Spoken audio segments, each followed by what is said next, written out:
Hi friends, నేను మీ టిఆర్కే. మనము ఈ నెల 5 నుంచి అఖండ 2 రిలీజ్ అవ్వబోతుంది అనేసి చాలా ఉత్కంఠభరితంగా ప్రేక్షకులు, ఫ్యాన్స్, బాలయ్య బాబు ఫ్యాన్స్ అయితే చూడడం జరిగింది. అడ్డంకులు దాటి నిన్న 12వ తారీఖు మూవీ అయితే రిలీజ్ అయింది. అఖండ సినిమా ఎంత పెద్ద హిట్టో ప్రపంచానికి మన అందరికీ తెలిసిన ముచ్చటే. అదేవిధంగా అఖండ తాండవం 2ని దాని కొనసాగింపుగా సినిమాను తీశారనమాట. అయితే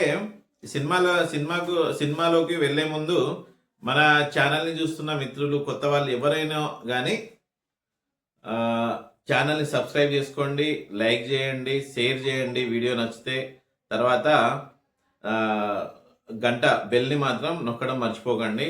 ప్లీజ్ సబ్స్క్రైబ్ చేసుకోండి, వీడియోని పూర్తిగా చూడండి, సపోర్ట్ చేయండి నాకు. అయితే అఖండ ఫస్ట్ పార్ట్ చాలా సూపర్ డూపర్ హిట్ సినిమా. అయితే ఇప్పుడు మన అఖండ తాండవం 2 కూడా ఆల్మోస్ట్ సినిమా చాలా బాగుంది. దీనికి కంపేర్ చేయలేము, ఎందుకంటే అదొక ఫ్యామిలీ డ్రామా. దాన్ని ఒక లోకల్లో చూడవచ్చు. ఈ అఖండ 2 తాండవం అనేది పూర్తి డిఫరెంట్ కథ. టిబెట్ నుంచి స్టార్ట్ అవుతుంది అనమాట. అంటే ముందు అయితే అఖండ 1 ఎక్కడైతే ఎండ్ అయిందో అక్కడి నుంచి బాలకృష్ణ మళ్ళీ అఖండ 1లో బాలకృష్ణ అఘోరా బయటి ప్రపంచంకి ఎందుకు వచ్చిండు, ఏంటిది అనేసి చూపించారు. అక్కడికి సినిమా అయిపోయింది. ఇప్పుడు ఆ బయటి ప్రపంచంకి వెళ్ళిన అఘోరా బాలకృష్ణ తిరిగి తన స్థానానికి వచ్చేస్తాడు. అంటే అఘోరా స్థానం ఎక్కడ ఉంటుంది అంటే మంచుకొండల్లో. అయితే అక్కడికి వచ్చేస్తాడు అనమాట. ఆ హిమాలయాల్లోకి వచ్చేస్తాడు. వచ్చేసిన తర్వాత నాగముద్రలోకి వెళ్ళిపోతాడు అనమాట. వెళ్ళిపోయిన తర్వాత సినిమా మొదలవుతుంది. ఏది? టిబెట్ బార్డర్ నుంచి మొదలవుతుంది. అక్కడ ముఖ్యంగా ఈ సినిమాలో చూపించింది ఏంటంటే, మనం ప్రతి సినిమాలో పాకిస్తాన్ మన దేశానికి శత్రు దేశం లాగా చూపించారు. ఇప్పుడైతే కొత్తగా మనము ఈ సినిమాలో చైనాను శత్రు దేశంగా చూపించారనమాట. వాళ్లకు మనకు మధ్యన ఒక వార్ ఏర్పడుతుంది. అది ఎందుకు ఏర్పడుతుంది అనేది ఈ సినిమాలో చూపించారు. అలాగే ఈ సినిమాలో చాలా ఒక జన సముద్రాన్ని చూపించారు. అది కుంభమేళ. ఆ కుంభమేళలో ఏం జరుగుతుంది, ఎందుకు ఆ కుంభమేళలో ఏం జరుగుతుంది అనేది ఈ సినిమాలో చూపించారు. ఆ కుంభమేళకు ఆ చైనా వాళ్లకు సంబంధం ఏంది, వాళ్ళు ఏం చేశారు, అక్కడ ఒక బయోవార్ స్టార్ట్ అవుతుంది. అది ఎందుకు జరిగింది, ఏంటిది అనేసి బాగా సినిమాలో చూపించారు. అలాగే హిమాలయాలు అయితే చాలా బాగా చూపించారు అనమాట. తర్వాత ఇప్పుడు బాలమురళీకృష్ణ, ఇంకొక బాలకృష్ణ ఉంటాడు కదా, డ్యూయల్ రోల్ కదా, అందులో బాలమురళీకృష్ణ ఎమ్మెల్యే అనమాట.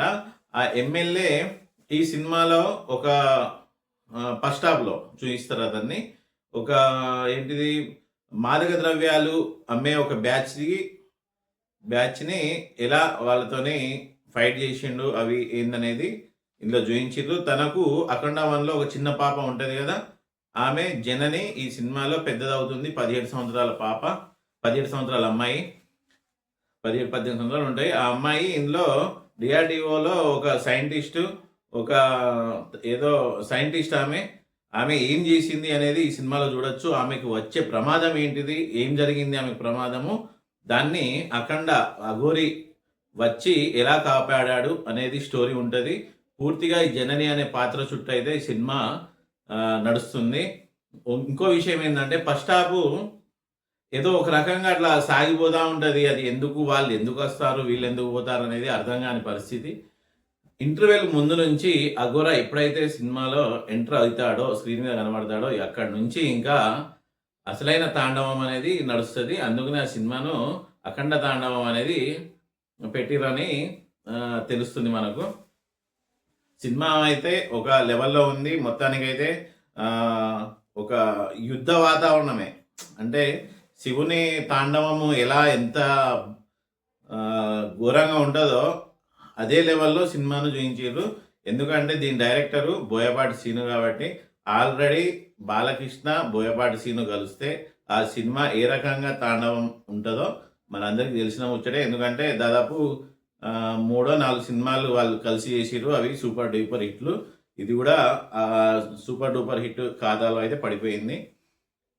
ప్రపంచవ్యాప్తంగా ఈ సినిమా ఒక పాన్ ఇండియా సినిమాల్లో వచ్చింది. ఇది మన ఉత్తరాది ఇంకా వేరే అందరికీ నచ్చుతుంది ఈ సినిమా. ఎందుకంటే సనాతన ధర్మాన్ని ఈ సినిమాలో చాలా బాగా చూపించారు. భారతదేశము అంటేనే ధర్మం, సనాతన ధర్మం. ఆ ధర్మాన్ని, భారతదేశాన్ని కాపాడే పాత్రలో అయితే ఈ అఖండ తాండవంలో బాలకృష్ణ అఘోరి పాత్రలో పూర్తి న్యాయం చేసిందని చెప్పవచ్చు. వన్ మ్యాన్ షో పూర్తిగా చూడొచ్చు. అదేవిధంగా ఆది పినిశెట్టి విలన్ పాత్రలో వచ్చిండు.